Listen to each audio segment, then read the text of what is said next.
குறை தீர்க்கும் குரு பகவானே, குதூகலமான வாழ்வு தருவாய், கடனை அடைத்து கௌரவமாக வாழ வழிவகை செய்வாய் குரு பகவானே. நேயர்கள் எல்லாருக்கும் வணக்கம். இந்த வீடியோவில் மகா குரு பயிற்சி 2025 இதோட பலாபலன்கள் அப்படிங்கிறது தான் நம்ம பார்க்க போறோம். குரு பகவானோட பயிற்சி அப்படிங்கிறது மே மாசம் 14ஆம் தேதி நடக்குது. குரு பகவான் ரிஷபராசியிலேருந்து பயிற்சியாகி மிதுன ராசிக்கு போக போறாரு. அங்க இருந்துகிட்டு தன்னோட 5ஆம் பார்வையால துலா ராசியவும், 7ஆம் பார்வையால தனுசு ராசியவும், 9ஆம் பார்வையால கும்பராசியவும் பார்க்க போறாரு.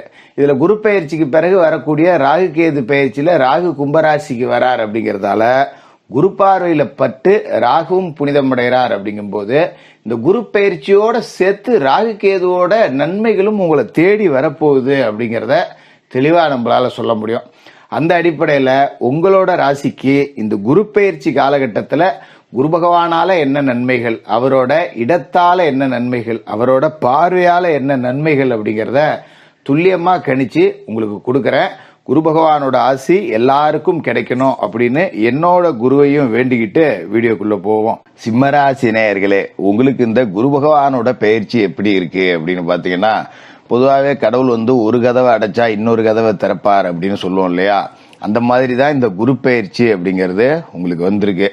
என்ன காரணம் அப்படின்னு பார்த்தீங்கன்னா, உங்களுக்கு அஷ்டம சனி அப்படிங்கிறது இப்போ வந்திருக்கு. இருக்கையிலேயே ஒரு மோசமான காலகட்டம் அப்படிங்கிறது அஷ்டம சனி.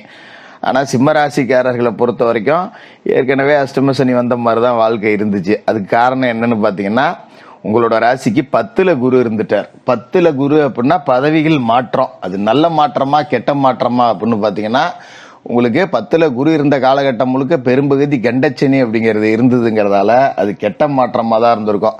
நிறைய பேருக்கு பாத்தீங்கன்னா தொழில பின்னடைவு, 10 ரூபா கூட சம்பாதிக்கல, பேசாம இருக்கிற கடையை மூடி வச்சுட்டு எங்கேயாவது வேலைக்காவது போலாம், எதுக்கு வெட்டியா நம்மளும் என் புருஷனும் கச்சேரிக்கு போறாங்கிற கதையா ஒரு தொழில் பண்ணிட்டு கிடக்கும் அப்படிங்கிற மாதிரி இருந்திருக்கும்.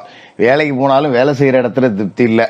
ஏன்னா சிம்மராசிக்காரர்கள் மாடு இழைச்சாலும் கொம்பு இழைக்காத ஆளுங்க இல்லையா? கொஞ்சம் அப்படி சத்தம் போட்டு யாராவது ஒரு மேலதிகாரி பேசிட்டான்னா, உன் வேலையை வேணா நீ வேணாம் போடா அப்படின்னு தூக்கி போட்டு வரக்கூடிய ஆளுங்களா இருப்பீங்க. அப்ப வேலையிலையும் பாத்தீங்கன்னா ஒரு மன நிறைவு இல்லை, ஒரு நிம்மதி இல்லை, நமக்கு ஒரு மட்டுமரியாதை இல்லை இடத்துல நான் பிச்சை எடுத்தாலும் வேலை செய்ய மாட்டேன்டா அப்படிங்கிற மாதிரி ஆளுங்க.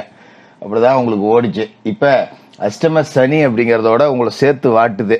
ரொம்ப கஷ்டம் அப்படிங்கிற சூழல்ல தான் இருக்கீங்க. மறுபக்கம் பாத்தீங்கன்னா, இப்ப குரு பகவான் பயிற்சி ஆகி உங்களோட ராசிக்கு சித்திரைக்கு 31, மேவுக்கு 14ஆம் தேதி உங்களோட ராசிக்கு லாப வீட்டுக்கு வரார், மிதுன ராசிக்கு வரார். அப்பாடா அப்படிங்கிறது இதுதான் நான் முன்னாடியே சொன்னேன், கடவுள் ஒரு கதவை அடைச்சா இன்னொரு கதவை திறப்பார் அப்படின்னு. லாப குரு அப்படிங்கிறவரு ஒரு அற்புதமான குரு. அவர் அமர்ந்திருக்க ஸ்தானம் அப்படிங்கிறது உங்களுக்கு நிறைய காசு பணத்தை கொடுக்க போகுது. அஷ்டம சனி அப்படிங்கிறது நிறைய வறுமையை கொடுக்கும், கடனை கொடுக்கும், அவமானத்தை கொடுக்கும். இதெல்லாம் நிறைய நீங்க சொல்லி கேள்விப்பட்டிருப்பீங்க. எது வந்தாலும் பரவாயில்லடா, எட்ட 10 ரூபா காசு இருந்ததுன்னா நான் சமாளிச்சிருவேன் அப்படிங்கிறது தான். ஏன்னா இந்த உலகத்திலேயே பாத்தீங்கன்னா ஒரு பணம் கொடுக்கக்கூடிய தன்னம்பிக்கை யாராலையும் கொடுக்க முடியாது. 4 பேர் நம்ம கூடயே இருந்தாலும் சரி, நம்மள்ட்ட 10 ரூபா காசு பணம் இல்லைன்னு வச்சுக்கீங்களேன், ஒவ்வொருத்தனா கலந்துக்கிட்டு போடுவான். என்னத்த பண்றது போ, அவனுக்கு நம்மளால ஒன்றும் செய்ய முடியல, அப்புறம் எப்படி நம்ம கூட அவன் இருப்பான் அப்படிங்கிற மாதிரிதான் இருக்கும். அப்ப காசு பணம் கொடுக்கக்கூடிய தைரியத்தை எதுவுமே கொடுக்காது. அப்படிப்பட்ட காசு பணம் அப்படிங்கிறது உங்களுக்கு வரப்போகுது. ஏன்னா அஷ்டம சனி அப்படிங்கிறது உங்களோட சொந்த தைரியத்தை இழக்க செய்யும். சிம்மராசிக்காரர்கள் தைரியத்துக்குன்னே பிறந்தவர்கள். ஆனா பயமும் நிறைய இருக்கும். பயத்தை ஆனா உள்ளுக்குள்ள வச்சுப்பாங்க, வெளியே காமிச்சிக்க மாட்டாங்க. டாய் டோயின்னு கத்துவாங்களே ஒழிய உள்ளுக்குள்ள லேசான நடுக்கம் அப்படிங்கிறது சிம்மராசிக்காரர்களுக்கு இருக்கும். அது மாதிரி பாத்தீங்கன்னா சத்தம் போடுவாங்களே ஒழிய மனசுல ஒண்ணு வச்சுக்க மாட்டாங்க. ஒருத்தன் திட்டிப்டா கூட தனியா போய் வருத்தப்படுவாங்க. ஆனா அவன்கிட்ட போய் மன்னிப்பு கேட்கறது கௌரவம் அவங்களுக்கு தடுக்கும். இனிமே பண்ணிருக்க கூடாது இல்லை அப்படின்னு. அப்புறம் ஒரு 2 நாள் கழிச்சு அப்படியே ஜாடையா பேசலே வாடாங்க ரொம்ப பெருசா கத்திவிட்டேன்னு அப்படிங்கிற மாதிரி ஆளுங்க. அப்படிப்பட்ட நல்ல மனசு கொண்ட உங்களுக்கு லாப வீட்டுக்கு குரு வர்றதால இதுக்கு மேல முடங்கி கிடந்த தொழில் நல்ல முன்னுக்கு வரும். ஒரு அற்புதமான வளர்ச்சி அப்படிங்கறத அடையும். 10 ரூபா காசு பணம் சம்பாதிக்கலாம். மாசம் 10 ரூபா சம்பாதிச்சவங்க 5 ரூபா சம்பாதிக்கலாம், 50 ரூபா சம்பாதிச்சவங்க 75 ரூபா சம்பாதிக்கலாங்கிற அடிப்படையில தொழில் அப்படிங்கிறது ஒரு 1.5 மடங்கு லாபத்தை சம்பாதிச்சு கொடுக்க போகுது. அது மாதிரி வேலை இல்லாதவர்களுக்கு வேலை கிடைக்கும். படிச்சு முடிச்சுட்டு வேலை செய்யறேன், ஒன்னும் வேலை சரியா அமைய மாட்டேங்குது, எங்கெங்கயோ ஏறி இறங்குறேன், நானும் ரெஸ்யூம் அடிச்சேன், என் காசு பாதி போச்சு, எத்தனையோ கம்பெனிக்கு ஏறி இறங்கிட்டேன் அப்படிங்கிறவங்களுக்கு எல்லாம் நல்ல வேலை அப்படிங்கிறது படிப்புக்கு தக்கன அமையும். இது மாதிரி சில பேர் பிடிக்காத வேலையை செஞ்சுட்டு இருப்பாங்க, அவங்களுக்கு கூட பிடிச்ச வேலை அப்படிங்கிறது கிடைக்கும். அது மாதிரி பணியிட சூழல் அப்படிங்கிறது நல்லா இருக்கும். இதுதான் சிம்மராசிக்காரர்களை பொறுத்த வரைக்கும் முக்கியம். 10 ரூபா சம்பளம் கம்மியா கொடுத்தா கூட அதை பத்தி கவலைப்பட மாட்டாங்க. வேலையில கௌரவம் இருக்கணும், 4 பேர் நம்மள மதிக்கணும் அப்படின்னு நினைக்கக்கூடிய ஆளுங்க.